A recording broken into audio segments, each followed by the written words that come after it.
Did you know that our world is dying? We need to start working on fixing our world and cleaning up our trash. Our world is burning up, and this affects all of us because if our world dies, we're going to die. It just doesn't work. If the world's gone, we kind of are over and it's done with. I know that my information is credible because, as NASA has said many times, the world is slowly heating up much more than any other time. It had statistics to show it. Global warming is killing animals, people, everything. It's harming our world, and it's not something that we want to keep going on. We need to stop it now.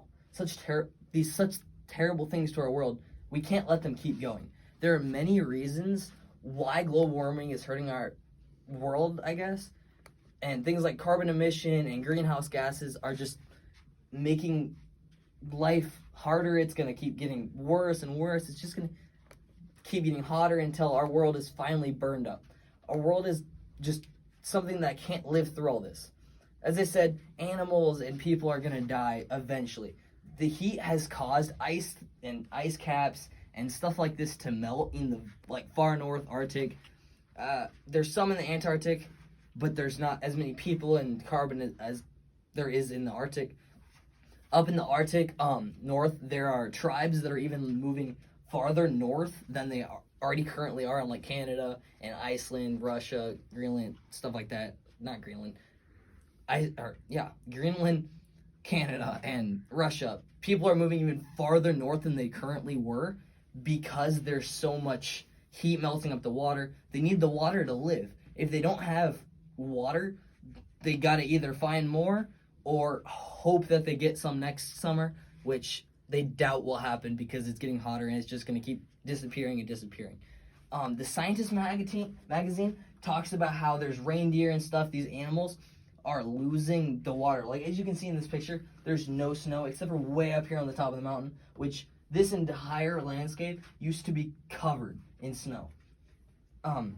If they don't have like the river flowing and stuff for their water, it's going to reduce the total amount of living reindeer. They're all going to die. All these guys that are looking for water are just going to dehydrate, and their fluids and stuff, I guess, will just be gone.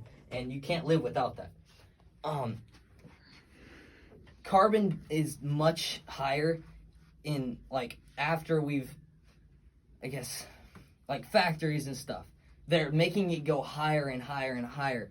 And there's a lot of people that just don't believe that factories are doing that much to our world. But it's not true. These people are thinking that when something gets hotter, they think it's just going to cool down like every other year. But it's not. Like I said, NASA has charts that they've posted, statistic charts, scientifically proven, that show that this time it is much higher than any other time has ever happened in the past. As you can see, there are some other times where it's spiked. That's just the way global warming works. It's just the climate change and everything. It's going to keep going back, up and down in the years. But as you can see, current level, it's getting much higher than any other time. And that's not a good sign. These people that don't believe this and just think that it's going to cool back down, you can just see in the statistics, it's just not going to happen. It might go back down, but it's a very high risk to run that might happen. The Ice Age was one of these examples where it spiked kind of high. It was never this high. It spiked to about here-ish, around 400. It spiked to very high levels. But when the heat was there, we had tons of ice in the Ice Age. We had tons of there wasn't people. There was tons of extra air in the atmosphere that was keeping our world at that stable level. When you got a lot of cold and you put a whole bunch of heat on it, it's going to average out to a normal level. If you have normal level, there's no lots of cold and stuff to do it. You take the heat, you're going to go down even farther than what you were to begin with. Scientists have been warning us for a while, but they never made it this clear, I guess, until currently it's gotten even higher and higher than when they started warning us. And now they're trying to make it a big deal and let everybody know. But you got to remember that I've talked to ice caps, but not only are these cold areas hurting, the warm areas are hurting too. Places like California, Australia, Florida, they're having big fires and like brush fires that are just causing a lot of not violence, but pain to people. It's burning down houses. Firefighters are having big, huge debates about this. Even smog from like smoke in factories, fire smoke. The Guardian newspaper talks about how there's small brush fires and stuff. It's a wake-up call for us. We need this. We need to realize that this stuff is happening to our world, and we need to do something about it. Some fires are very small, and people just think, oh, they're just lying about it. It's not that huge. A big city in California got almost half the city burned down because this huge fire, blazing fire, took over and just kept going, and firefighters took a while to put it out. People don't realize the problems that this world is having. A place called Sydney, it looks exactly like this city does. It's covered in smog and smoke and fire just because of the carbon emissions. Most of this is factory smog, and there's, as I said, you can see smoke down here from like the factory right here. It's hurting our world. There are many problems we are facing, and these are definitely one of them. But before it's too late, we need to start doing things about it. If you donate money to the What's Up With That site is written by scientists that talk about how they've been working on boats and ways to not to stop it, but to attack it. They are putting these boats in the ocean, up in the Arctic, that is making ice blocks, basically. It's creating, as you can see, there's this little hexagon thing here, and it's going to create an ice block, and it's just going to keep going and going and going until it's covered the entire Arctic in them.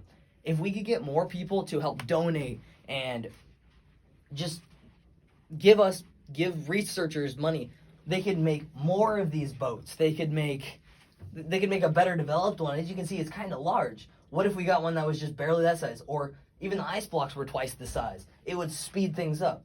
It's only 2,000 meters squared. It's not huge, but it's also not super small, but it's not like gonna cover the whole Arctic because it's huge. As you can see, it looks nice, it works nice, but what if we could make that half the size? If you could donate money or just help the research, it would really help. The Stanford newspaper is another newspaper that is run by scientists, and it's talked a lot about recycling and trying to help the world. Like even in oceans, like the corals and stuff like that. It's hurting people. People are wasting energy, and like boats, they gotta waste energy to get out there in the ocean, and you gotta spend hours out there to clean it all up. You're wasting time and energy and our air. Recycling is definitely a big way to do this. Cars, trains, planes, stuff like that is just making it so that we're putting more gas into our we're putting more gas into our world than what we want to. It takes a lot of work to get everybody to start recycling and working on as a team to get this done. We need to start working now. In conclusion to things, global warming is harming our world in more ways than one, and we need to start doing something or it's going to hurt our world even more than it already has, and we could even save our world from death and killing us all. I want you to all remember, we need for our world to live on, or our world's going to die, and we're going to die also. Thank you for listening.